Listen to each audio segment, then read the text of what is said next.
One of the steps in Unleash Your Light is ignore your feelings. And I don't mean that like ignore your emotions, but I mean it in the way that when someone else is lashing out, Mm, when someone else is attacking you, with their words, with their anger, we get tied up in, I'm going to strike back. I'm angry too now, or I'm hysterically mm, crying because you're yelling at me, rather than recognizing the pain behind them.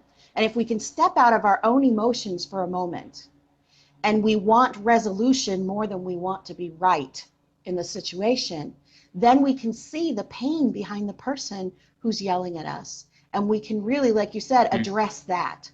Or choose in the moment not to mm, react to their explosion. And one of the things that I talk about a lot is that when we forgive someone who has done something that is unforgivable. There are certain people, certain things that have happened where they look back like abuse and things of those nature in their lives, to pull it closer to home and away from the mm, outside, killers and all that kind of stuff, but to pull it closer to home with the forgiveness. We think of someone in our life who was unforgivable because they abused us or they did something incredibly vile to us or whatever it is. Just because you choose to forgive them, the forgiveness is not for them. It's really for you. And if you choose to forgive them, that doesn't mean you have to have a relationship with them. It doesn't mean you have to engage with them. They can be passed on. They can even be dead already. And you can still forgive them because the forgiveness is for you. Because when you carry around that pain, all time happens all the time.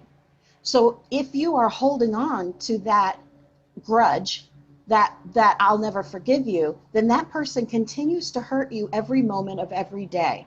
And every time that you have something that triggers you to that memory, whether it's a smell or a sound or a thought or a person, whatever it is, you're right back in that moment of pain and reliving it and then carrying it with you.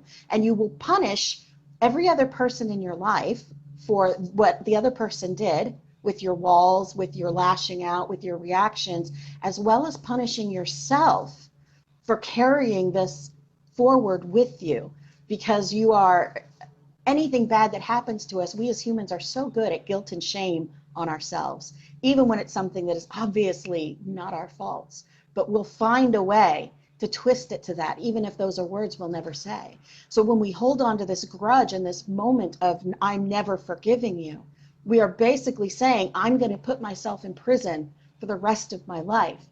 And when we forgive, it's not about that person or what they did. It's not saying what you did was right. It's not saying that I love you now in a way that we're going to have, conversations every day. It just means that you understand that that person was in pain when they did something terrible to you. They were lashing out from their own place of dysfunction and twisting and pain and what they went through when they were a kid or wherever that comes from.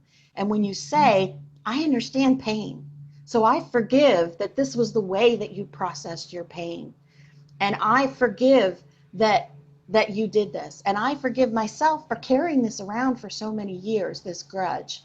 And you say in your mind, what? You're light. I love you. I forgive you. mm, You know, go with peace.